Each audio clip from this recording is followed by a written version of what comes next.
بسم الله الرحمن الرحیم. نن ویډیو کې موږ یو سیمپل وایرس جوړو چې د هغې په ترو باندې څومره اوورآل د کمپیوټر ډیټا یې هغه څه کېږي وایرس کېږي او ریموف کېږي. نو ډېر سیمپل طریقه ده. ویډیو فایل وکئ. طریقه دغه وایرس چې موږ جوړو دا به with the help of notepad جوړو.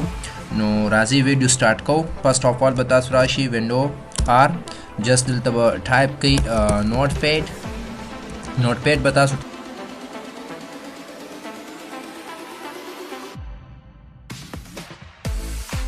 لایک RD/S/Q دلته به کیوم ورکوئ، بیا به سپیس.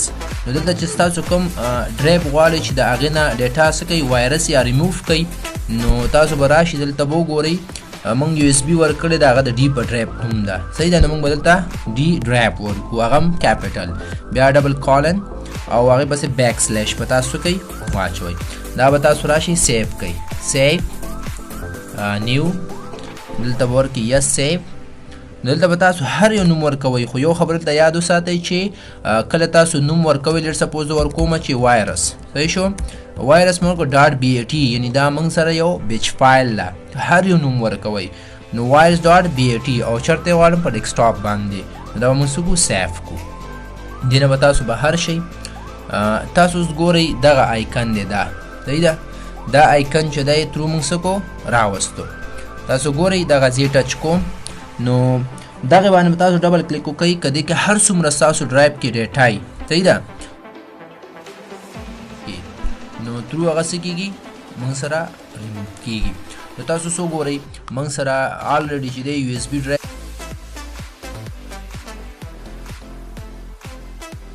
2 TB هونش کې دی. که تاسو سره مطلب کمپیوټر کې 10 TB یا 5 TB هر څومره ډیټا وي، نو جست 10 یا 9 سیکنډ پې داړئ او هغه څه کوئ ریموف کوئ.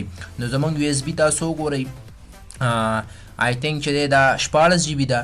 نو 14 GB USB ده، دې کې څه ډیټا ده چې دا اوس څنګه ریموف کېږي. ډبل کلیک، نو تاسو څه وګورئ دلته ډیټا څه شوله ریموف شو، ختم شو، یعنې وایرس شوله. بله خبره دا یاد وساتئ ګورئ چې دغه ډیټا واپس د فولډر آپشن نه راځي.